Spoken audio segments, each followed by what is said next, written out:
people often ask the question, don't they? What should I buy people for Christmas? A Nintendo Wii? A cuddly emo doll? Perhaps an iPhone? Surely the best gift of all is laughter. And if that is the case, our next guests are like Santas with massive sacks. It's Julian. And of course it's Noel from the mighty Boosh. Good afternoon, boys. Good afternoon. Thank you for that. Is it nice? Incredible intro. Colossal build-up.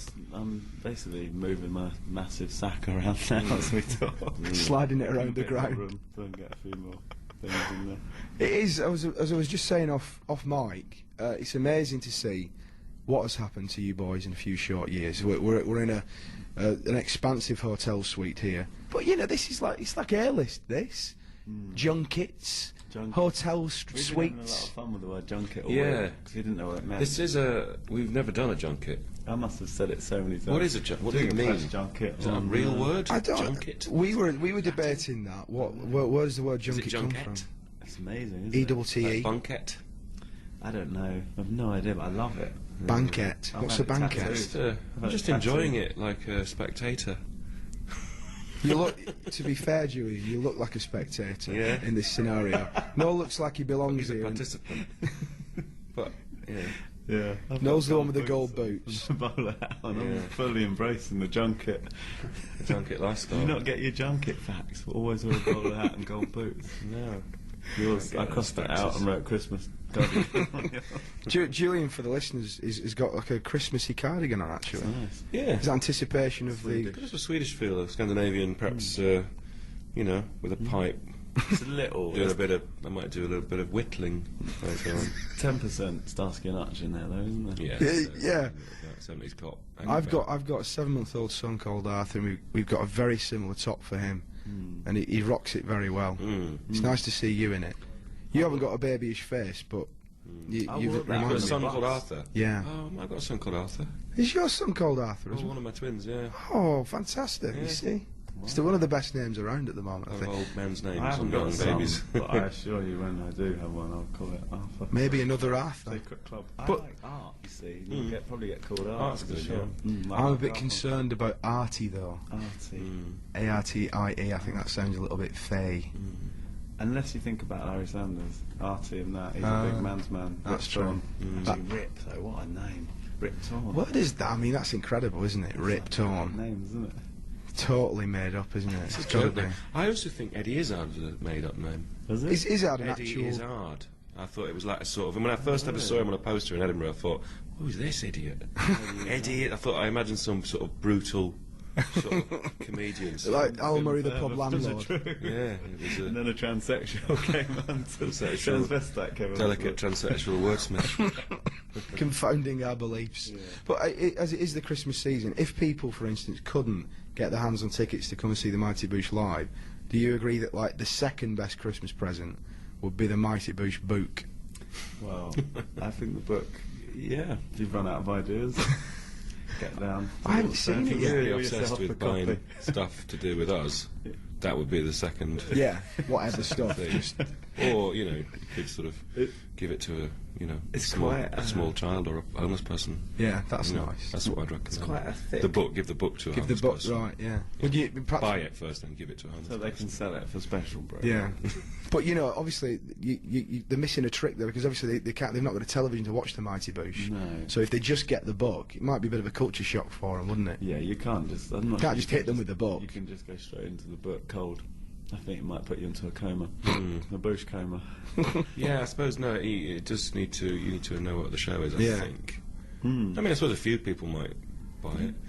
There's some interesting stuff in it there, but I mean, I think you need to know who we are. Yeah. Is there a lot of? Are there a lot of Noel Fielding originals in the book, sketches, etc.? There's a lot of drawings, yeah. There's a lot of some Julian's drawings. There's lots of paintings. Lots of our friends who are illustrators and stuff that we met through art college and stuff did a lot of.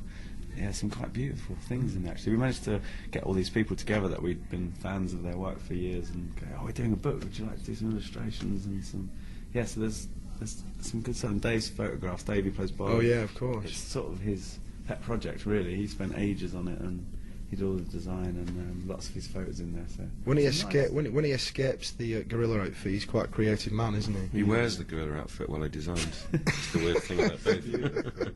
See his big gorilla hands I'm moving very moving that mouse about in such a gentle way. The weird thing about Dave is he plays a gorilla, but he's got really blue eyes, Dave. He has, hasn't He he? looks really odd in the gorilla suit because his eyes are really blue, and gorillas don't have blue eyes. No. And that's how you can tell it's Dave. That's it, you know it's not a real gorilla. Because he says to me, it'd be nice to just get out of the gorilla suit sometimes, and we say, no, get back in it. But people know you are, though, because you've got blue eyes. Yeah. Has he ever considered the coloured contact lens? Well, I think he should. I think he should. Well, A once bit of I extra made realism. him shave his eyebrows off once. Did you? 'Cause originally he was going to be prosthetics like an ape, but so that he'd have more facial movement, we were going to make him up. And Christine, our makeup lady, said, you're going to have to shave your eyebrows off. So we weren't even sure we were going to do that yet. So she was like, eyebrows gone. And then about 2 hours later, we went, actually, I think we're going to get a full suit. So cruel. So for about 2 months, Dave looked like a seagull. He looked surprised. Did he just pencil them in? He was really annoyed, but you couldn't tell because his expressions are all sort of. He sort of got away with it really because he was wearing these sort of Michael Caine glasses at the time, and he's quite fair anyway, Dave. So he sort of managed Just to get away about with it managed with it. fringe and Michael Caine glasses. No, I haven't shaved anybody's eyebrows off since I was about Sometimes 15. they don't grow back apparently. I know. I've known that to happen to school friends. Bald for life, and it's not an easy look to carry off as an adult male. I don't think. What, the no eyebrows? No eyebrows. It's a bad thing. No. What would you say were your worst Christmas presents of all time? We're getting festive now. It's the Well, last week up to Christmas. What terrible Boosh presents have you received over the years? Often my parents would try and get me a watch because I have no concept. You've got of no time. interest in the watch. I'm not no interest in time really. So they would, I'll get you a watch. So they'd really want me to start turning up on time, and every time they'd be like, wear it for that afternoon to make them happy, and then they'd come to my house and see it on the floor. I just find it amazing that my girlfriend's very much in that camp, not interested in the concept of time whatsoever. Hates the idea of having a watch, considers it constricting. Yeah. You know, Yeah. it's Certain like cultures see the past as being in front of you. Certain No. tribes. Yeah. the There's a past tribe. in front of you. The past is in front of you. That's how they That's speak blown about my it. mind. When I was at art It's in Blackpool, I think it is. I know where it is. I was at art I know. I was late. Thanks. Yeah, it is. It's beautiful. I was late. Not what he asked us about, but No, I like that meandering way in which you move around a boring subject into an interesting one.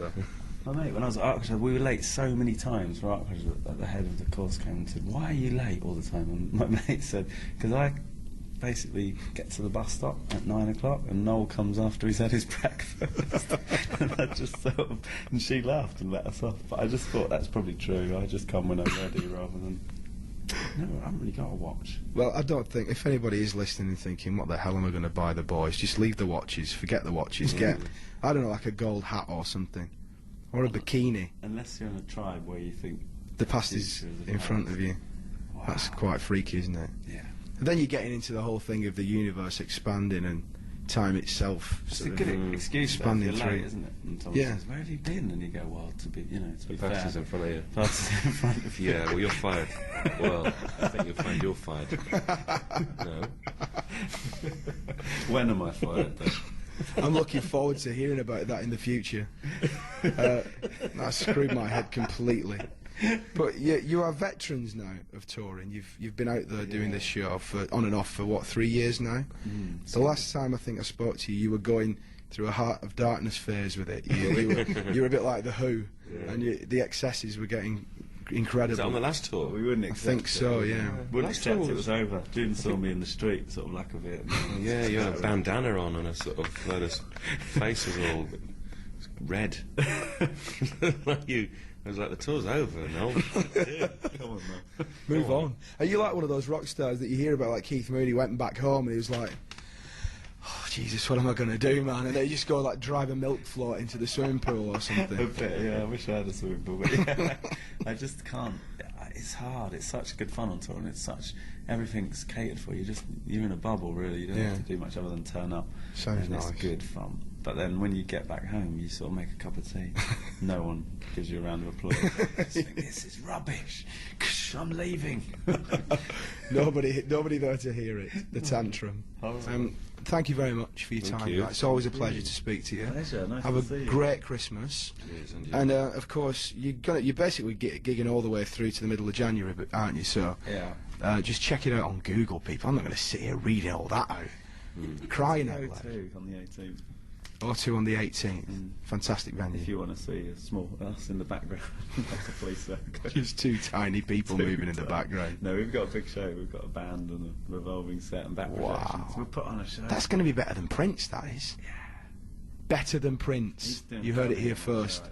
Who's supporting us? He's playing the crackpots. He's there. There he is. He's in next. Ladies and gentlemen, Julian and Noel, the mighty Boosh. Thank you. Thank you, guys. Thanks.